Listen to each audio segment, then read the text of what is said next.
The New Treasure Seekers by Edith Nesbit. Chapter 12. The Lady and the License, or Friendship's Garland.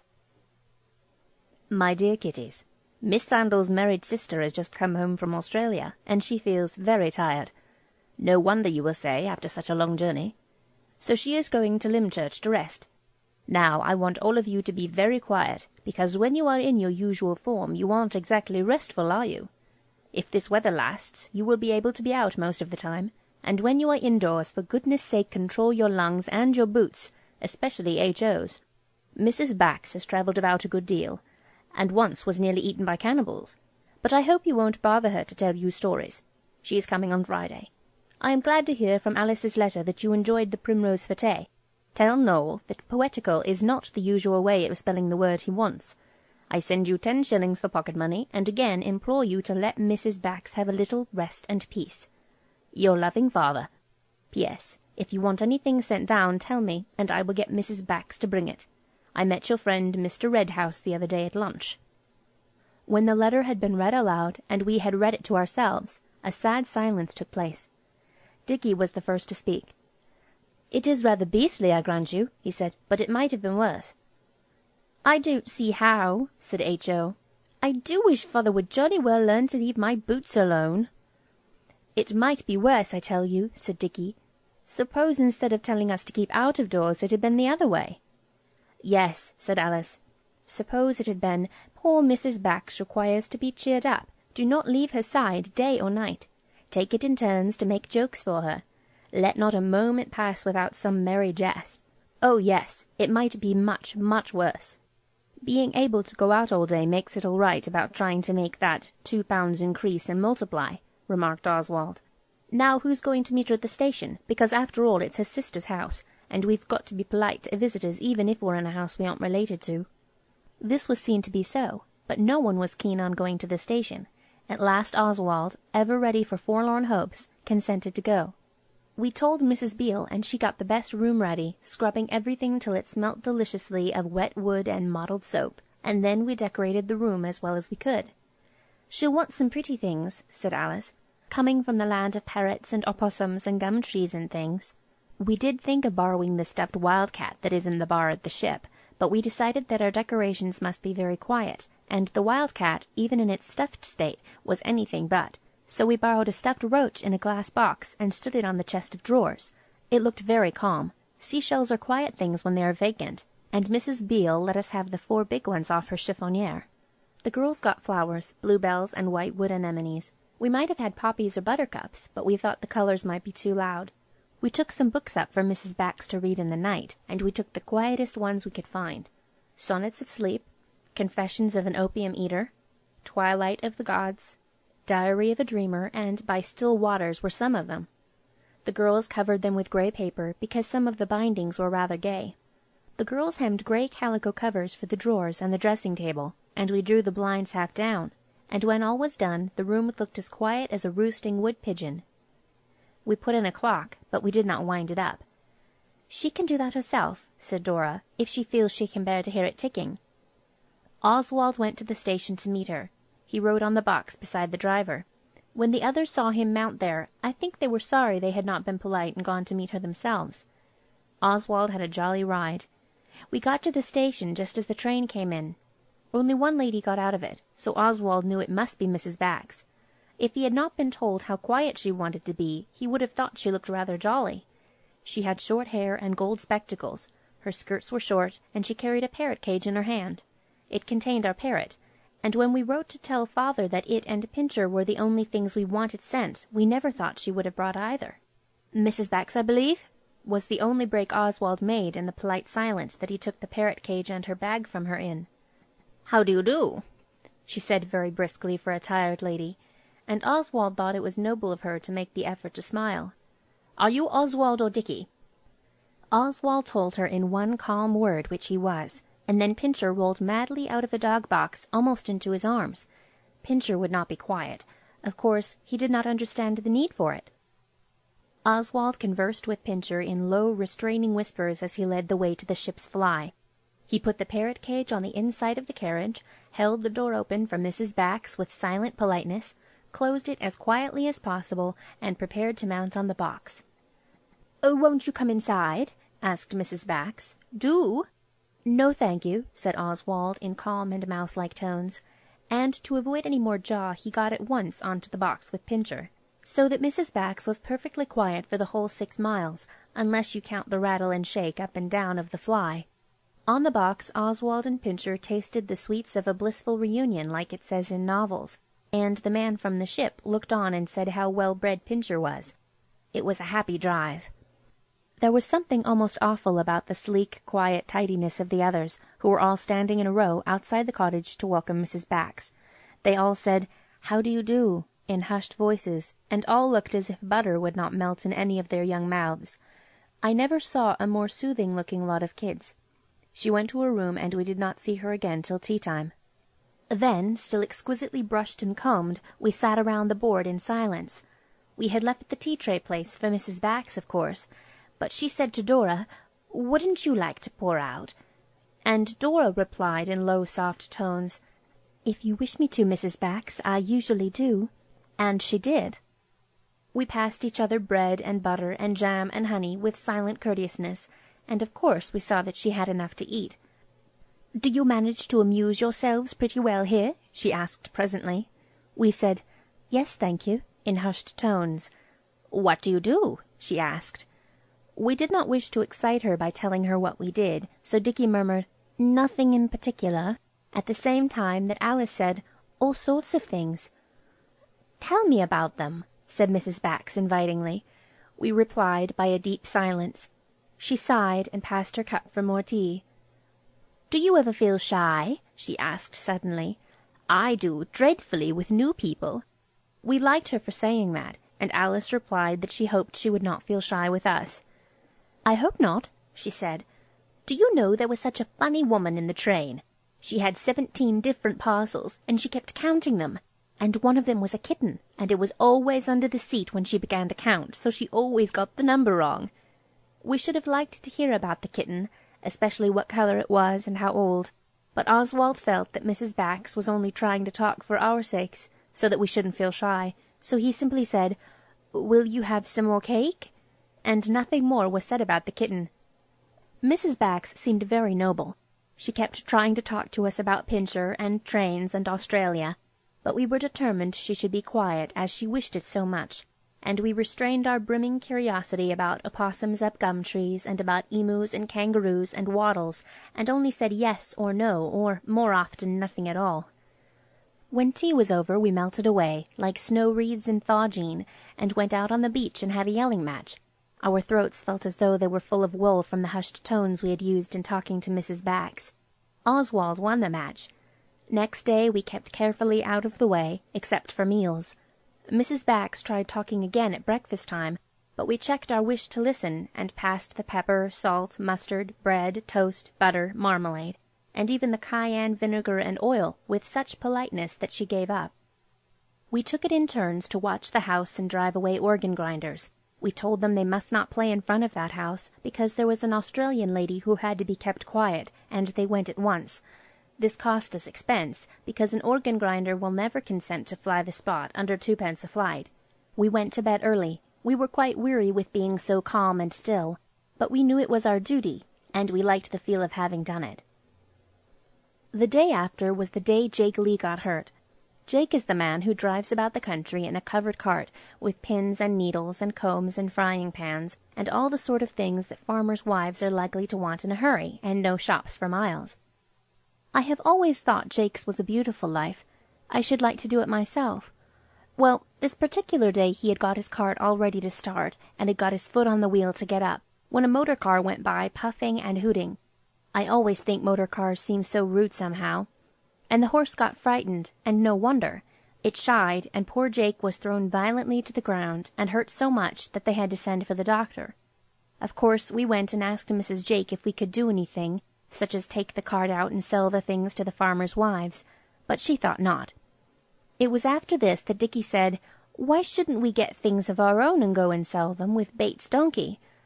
Oswald was thinking the same thing, but he wishes to be fair, so he owns that Dickie spoke first. We all saw at once that the idea was a good one. "Shall we dress up for it?" H.O. asked. We thought not. It is always good sport to dress up, but I have never heard of people selling things to farmers' wives in really beautiful disguises. "We ought to go as shabby as we can," said Alice, "but somehow that always seems to come natural to your clothes when you've done a few interesting things in them. We have plenty of clothes that look poor but deserving. What shall we buy to sell?" "Pins and needles and tape and bodkins," said Dora. "Butter," said Noel. "It is terrible when there's no butter." "Honey is nice," said H.O., "and so are sausages. Jake has ready-made shirts and corduroy trousers. I suppose a farmer's shirt and trousers may give at any moment," said Alice, "and if he can't get new ones he has to go to bed till they are mended." Oswald thought tin tacks and glue and string must often be needed to mend barn and farm tools with if they broke suddenly, and Dicky said, "I think the pictures of ladies hanging onto crosses in foaming seas are good. Jake told me he sold more of them than anything. I suppose people suddenly break the old ones, and home isn't home without a lady holding onto a cross." We went to Munn's shop, and we bought needles and pins and tapes and bodkins, a pound of butter, a pot of honey, and one of marmalade, and tin tacks, string, and glue, but we could not get any ladies with crosses, and the shirts and trousers were too expensive for us to dare to risk it. Instead, we bought a headstall for 18p, because how providential we should be to a farmer whose favourite horse had escaped and he had nothing to catch it with, and 3 tin openers, in case of a distant farm subsisting entirely on tin things, and the only opener for miles lost down the well or something. We also bought several other thoughtful and far-sighted things. That night at supper we told Mrs. Bax we wanted to go out for the day. She had hardly said anything that supper time, and now she said, "Where are you going? Teaching Sunday school?" As it was Monday, we felt her poor brain was wandering, most likely for want of quiet, and the room smelt of tobacco smoke, so we thought someone had been to see her and perhaps been too noisy for her. So Oswald said gently, "No, we're not going to teach Sunday school," and Mrs. Bax sighed. Then she said, "I am going out myself tomorrow, for the day." "I hope it will not tire you too much," said Dora, with soft voice and cautious politeness. "If you want anything bought, we could do it for you, with pleasure, and you could have a nice quiet day at home." "Thank you," said Mrs. Bax shortly, and we saw she would do what she chose, whether it was really for her own good or not. She started before we did next morning, and we were careful to be mouse-quiet till the ship's fly which contained her was out of hearing.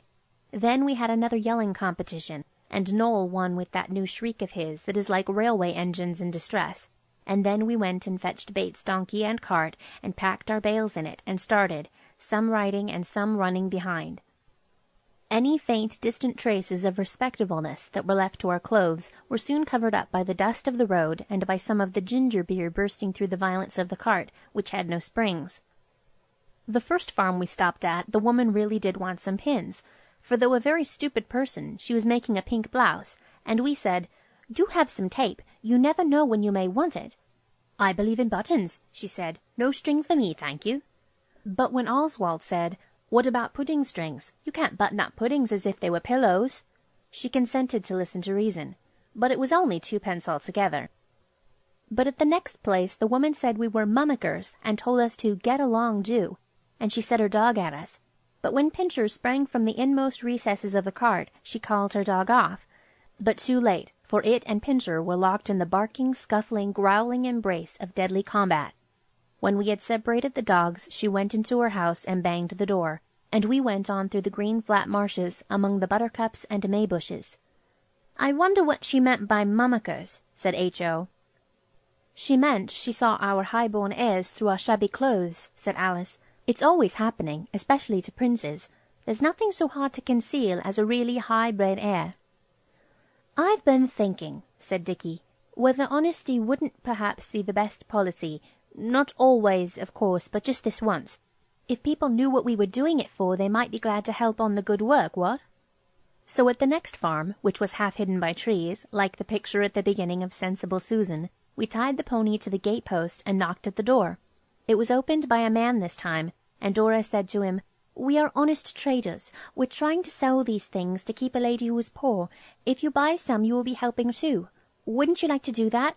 It is a good work, and you will be glad of it afterwards when you come to think over the acts of your life." "Upon my word and honour," said the man, whose red face was surrounded by a frill of white whiskers.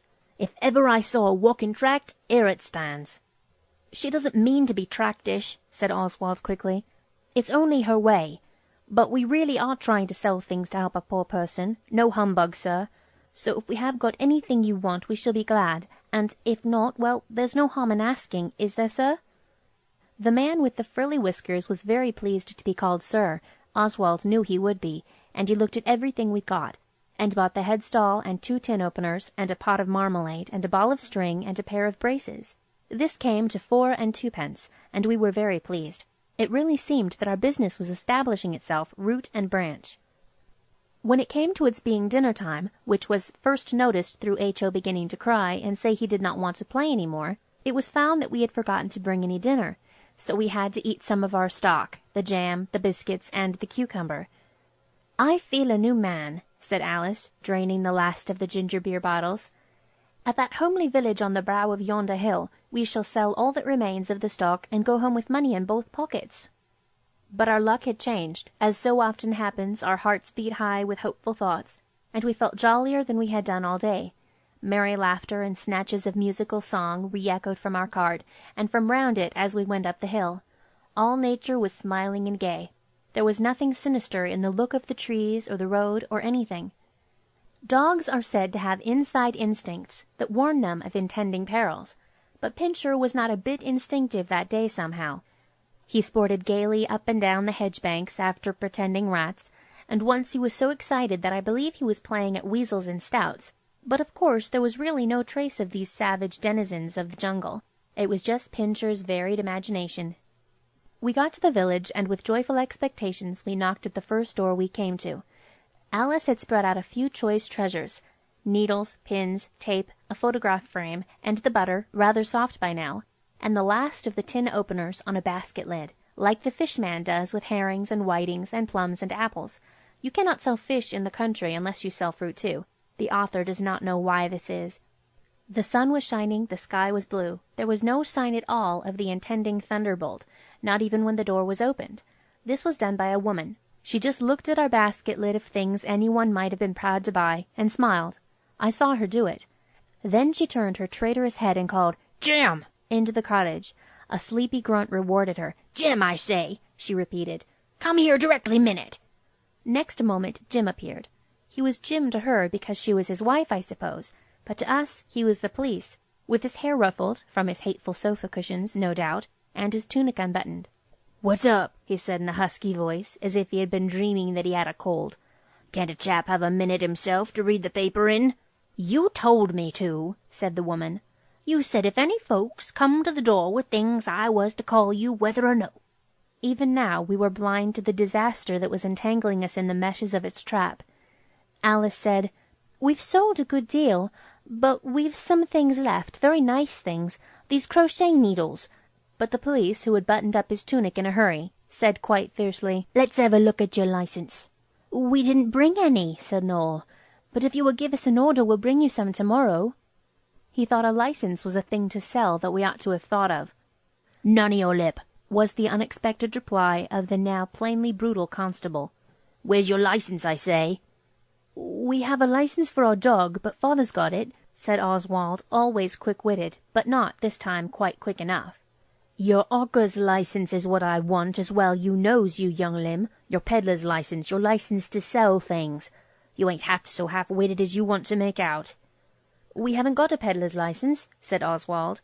If we had been in a book, the police would have been touched to tears by Oswald's simple honesty. He would have said, "Noble boy," and then gone on to say he had only asked the question to test our honour. But life is not really at all the same as books. I have noticed lots of differences. Instead of behaving like the book police, this thick-headed constable said, "Blowed if I wasn't certain of it. Well, my young blokes, you'll just come along o' me to Sir James. I've got orders to bring up the next case afore him." "Case?" said Dora. "Oh, don't. We didn't know we oughtn't to. We only wanted—" "Oh, yes," said the constable. "You can tell all that to the magistrate, and anything you say will be used against you." "I'm sure it will," said Oswald.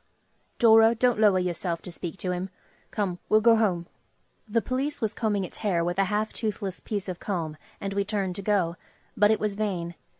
Ere any of our young and eager legs could climb into the cart, the police had seized the donkey's bridle. We could not desert our noble steed, and besides, it wasn't really ours but Bates's, and his made any hope of flight quite a forlorn one. For better, for worse, we had to go with the donkey. "Don't cry, for goodness' sake," said Oswald in stern undertones. "Bite your lips, take long breaths, don't let him see we mind. This beast's only the village police. Sir James will be a gentleman, he'll understand. Don't disgrace the house of Bastable. Look here, fall into line. No, Indian file will be best. There are so few of us. Alice, if you snivel, I'll never say you ought to have been a boy again. Joe, shut your mouth. No one's going to hurt you, you're too young." "I am trying," said Alice, gasping. "No," Oswald went on now, as so often, showing the brilliant qualities of the born leader and general. "Don't you be in a funk. Remember how Byron fought for the Greeks at Missy What's-its-name? He didn't grouse, and he was a poet like you. Now look here, let's be game. Dora, you're the eldest. Strike up. Any tune. We'll march up and show this sneak we Bastables aren't afraid, whoever else is." You will perhaps find it difficult to believe, but we did strike up. We sang "The British Grenadiers," and when the police told us to stow it, we did not. And Noel said, "Singing isn't dogs or peddlering. You don't want a licence for that." "I'll soon show you," said the police. But he had to jolly well put up with our melodious song, because he knew that there isn't really any law to prevent you singing if you want to. We went on singing. It soon got easier than at first, and we followed Bates' donkey and cart through some lodge gates, and up a drive with big trees, and we came out in front of a big white house, and there was a lawn. We stopped singing when we came in sight of the house, and got ready to be polite to Sir James. There were some ladies on the lawn in pretty blue and green dresses. This cheered us. Ladies are seldom quite heartless, especially when young. The police drew up Bates' donkey opposite the big front door with pillars, and rang the bell. Our hearts were beating desperately. We cast glances of despair at the ladies. Then, quite suddenly, Alice gave a yell that wild Indian war-whoops are simply nothing to, and tore across the lawn and threw her arms around the green waist of one of the ladies. "Oh, I'm so glad!" she cried. "Oh, save us! We haven't done anything wrong, really and truly we haven't." And then we saw that the lady was our own Mrs. Redhouse, that we liked so much. So we all rushed to her, and before that police had got the door answered, we had told her our tale. The other ladies had turned away when we approached her, and gone politely away into a shrubbery. "There, there," she said, patting Alice and Noel and as much of the others as she could get hold of. "Don't you worry, dear Stones. I'll make it all right with Sir James. Let's all sit down in a comfy heap and get our breaths again. I'm so glad to see you all. My husband met your father at lunch the other day. I meant to come over and see you tomorrow." You cannot imagine the feelings of joy and safeness that we felt now we had found someone who knew we were Bastables, and not vagrant outcasts like the police thought. The door had now been answered. We saw the base police talking to the person who answered it. Then he came towards us, very red in the face. "Leave off bothering the lady," he said, "and come along with me. Sir James is in his library, and he's ready to do justice on you, so he is." Mrs. Redhouse jumped up, and so did we.